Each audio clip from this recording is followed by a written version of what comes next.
E aí, pessoal, tudo certo? Olha, quem tá na pegada de concurso para o Ministério Público sabe, não basta só decorar a lei. A prova quer ver se a gente consegue pensar, conectar os pontos e aplicar os conceitos mais cabeludos do direito. E convenhamos, poucos temas são tão cheios de detalhes e debates quanto personalidade e capacidade jurídica. Então, nessa nossa análise, a gente vai dissecar a teoria, a lei e, o mais importante, como os tribunais superiores, principalmente o STJ, estão definindo quem é que pode ser sujeito de direitos aqui no Brasil. Vamos nessa? A gente começa com uma pergunta, aquela que movimenta debates filosóficos, religiosos por séculos, mas que aqui no nosso mundo ganha uma cara bem mais prática. Afinal, quando é que a vida começa? Por o direito. Porque dependendo da resposta, um feto pode ou não receber uma herança, pode ou não ter direito a alimentos, a morte dele pode ou não gerar uma indenização. É essa complexidade toda que a gente começa a desvendar agora. E para a gente navegar nesse debate, a primeira coisa é dominar a peça central desse tabuleiro, o conceito de pessoa. Mas, muito cuidado aqui. No direito, nem todo ser humano é tratado da mesma forma o tempo todo. E nem toda pessoa é um ser humano. Entender essa distinção é a base de tudo que vem pela frente. E aqui está a nossa primeira grande separação. De um lado, o ser humano, que é um conceito da biologia, né? DNA, existência física, matéria. Do outro lado, pessoa, que é uma criação, uma ferramenta do direito. É uma etiqueta jurídica que a gente cola em uma entidade para dizer você aqui pode ter direitos e deveres. A origem da palavra persona, aquela máscara do teatro romano, cai como uma luva. É como se o direito desse uma máscara para alguém e dissesse, com essa máscara você pode atuar no palco jurídico. É por isso que uma empresa, que é uma ficção, pode ser pessoa e um ser humano, em alguns momentos, pode ter sua personalidade em debate. E essa habilitação para poder jogar o jogo do direito tem um nome: personalidade jurídica. É basicamente a aptidão que a lei dá para alguém ser titular de direitos e contrair obrigações. Como dizia o grande Francisco Amaral, é a aptidão genérica para isso. Pensa que é o passaporte para o mundo do direito civil. Sem personalidade jurídica, o ente simplesmente não existe para o direito. É como se fosse invisível. Ok, então a gente já sabe o que é a personalidade. A grande briga da doutrina, que já dura décadas, é sobre quando, em que exato momento o ser humano ganha essa personalidade jurídica. A resposta, claro, não é única, e é daí que nascem três grandes teorias que a gente precisa ter na ponta da língua para qualquer prova. E toda essa confusão, toda essa discussão, nasce da interpretação de um único artigo, o artigo 2º do Código Civil. Dá uma lida. Ele parece meio esquizofrênico, né? A primeira parte é direta. A personalidade começa do nascimento com vida. Ponto. Mas aí vem a segunda parte e joga a lenha na fogueira. Mas a lei põe a salvo desde a concepção os direitos do nascituro. Ué? Como assim? Se ele não tem personalidade, como é que ele tem direitos? É para tentar resolver esse quebra-cabeça que as teorias surgiram. A primeira teoria, que por muito tempo foi a mais forte, é a natalista. Defendida por gigantes como Caio Mário da Silva Pereira, ela se apega com unhas e dentes na primeira parte do artigo. Para essa galera, a personalidade tem um marco zero. Nasceu, respirou, pronto, é pessoa. Antes disso, o nascituro não é pessoa. E aqueles direitos que a lei fala são só uma expectativa, uma promessa que só se cumpre se ele nascer vivo.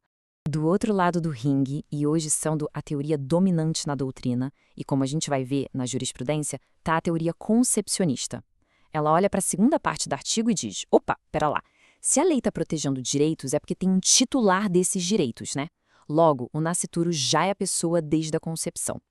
O pulo do gato dessa teoria é o seguinte: ele já tem personalidade. O que pode acontecer é a capacidade para exercer alguns direitos patrimoniais ficar suspensa até o nascimento. Mas pessoa, ele já é. E para completar, tem uma terceira via, a teoria da personalidade condicional, muito ligada a Clovis Bevilacqua, o pai do Código de 16. É uma espécie de em cima do muro.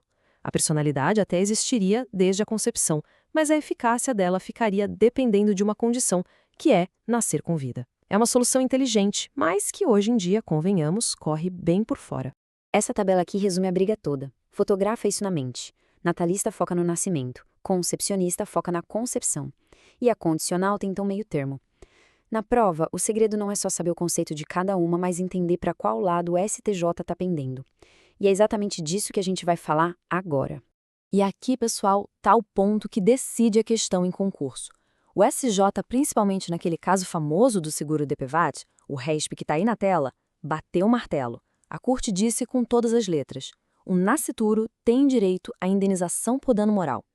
Agora pensa comigo, quem é que tem direito a dano moral? Quem tem direitos da personalidade, como honra, imagem. E quem é que tem direitos da personalidade? Quem é pessoa. Bingo! A decisão do SJ é uma filiação claríssima à teoria concepcionista, pelo menos no que diz respeito aos direitos da personalidade. Beleza, a gente já sabe que a personalidade é o título de pessoa. Agora vamos falar da medida dessa personalidade, que é a capacidade. Se a personalidade responde à pergunta eu sou ou não sou sujeito de direitos, a capacidade responde à pergunta eu posso ou não posso exercer esses direitos por mim mesmo. A lei divide a capacidade em duas. A primeira é a capacidade de direito. Essa está lá no artigo 1º. Toda pessoa é capaz, ou seja, todo mundo que tem personalidade tem capacidade de direito. Ninguém pode tirar isso de ninguém. A outra é a capacidade de fato, ou de exercício, que é o poder de sozinho ir lá e praticar os atos da vida civil, assinar um contrato, vender um imóvel. E é justamente a falta dessa capacidade de fato que gera o que a gente chama de incapacidade.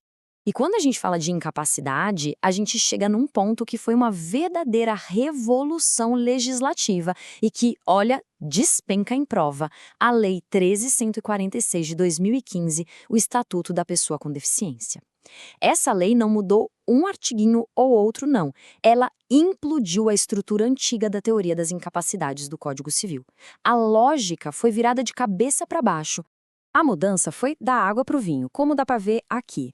O sistema antigo, que colocava no mesmo balaio a pessoa com deficiência e uma criança e dizia que ambos eram absolutamente incapazes, acabou. O Estatuto veio com uma mensagem muito clara: deficiência não tira a capacidade de ninguém. A regra hoje é que todo mundo é plenamente capaz. A incapacidade absoluta virou uma exceção restrita a um único critério, bem objetivo: a idade. Só é absolutamente incapaz quem tem menos de 16 anos. E ponto final. Com essa limpeza na incapacidade absoluta, o rol dos relativamente incapazes do artigo 4º ficou mais importante. Adultos que antes eram representados, ou seja, tinham sua vontade substituída, hoje são assistidos por mecanismos como a curatela ou a tomada de decisão apoiada. A mudança de filosofia é essa. A gente saiu de um modelo que substituía a vontade da pessoa para o modelo que dá apoio para que a própria pessoa manifeste sua vontade. Autonomia agora é a palavra de ordem.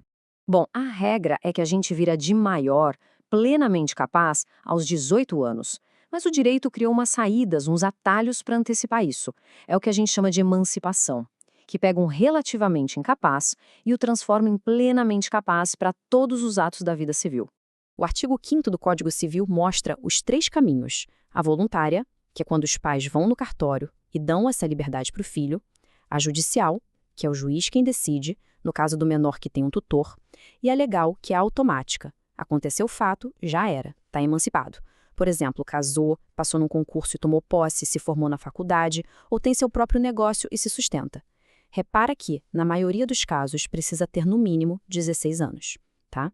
E agora, vamos para aquela pegadinha clássica de concurso, que testa se a gente realmente entendeu até onde vai o poder da emancipação. Imagina a cena. Um jovem de 17 anos, emancipado porque tem o próprio negócio, chega todo feliz no Detran para tirar a carteira de motorista. E aí, pode ou não pode? A resposta é um gigantesco não. E o motivo é crucial. A emancipação é um instituto do direito civil.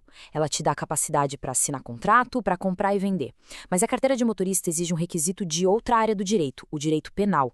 O Código de Trânsito diz que o motorista tem que ser penalmente imputável. E a nossa Constituição e o Código Penal são claros. Isso só acontece aos 18 anos.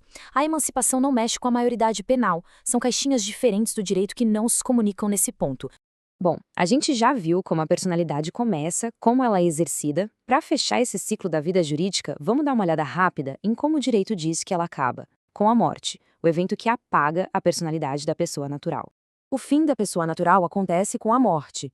E para o direito brasileiro, seguindo a lei de transplantes, o critério é a morte encefálica. Mas e quando não tem corpo para provar? Aí a gente entra no campo da morte presumida. Ela pode ser declarada sem precisar daquele processo longo de ausência, como nos casos do artigo 7º, que são situações de perigo extremo, ou com a decretação de ausência, que é o caminho para quem desaparece sem deixar notícias. E com isso, a gente fecha o ciclo da pessoa natural. E fica a reflexão final, depois de tudo que a gente viu. a letra da lei, no artigo 2º, a evolução da doutrina e principalmente as decisões do STJ, qual teoria, na prática, está mandando no jogo do início da personalidade no Brasil hoje? A resposta, como quase tudo no direito, não é um simples sim ou não, mas a jurisprudência nos dá um caminho bem claro, e ele aponta com força para a teoria concepcionista. Pessoal, espero que essa nossa conversa tenha ajudado a organizar as ideias sobre esse tema que é tão importante. Se esse conteúdo foi útil para a sua preparação, dá aquela força, se inscreve aqui no canal, deixa um like, manda para aquele colega que também está na batalha. O apoio de todo mundo é o que nos move a continuar produzindo material denso e focado. Bons estudos e até a próxima!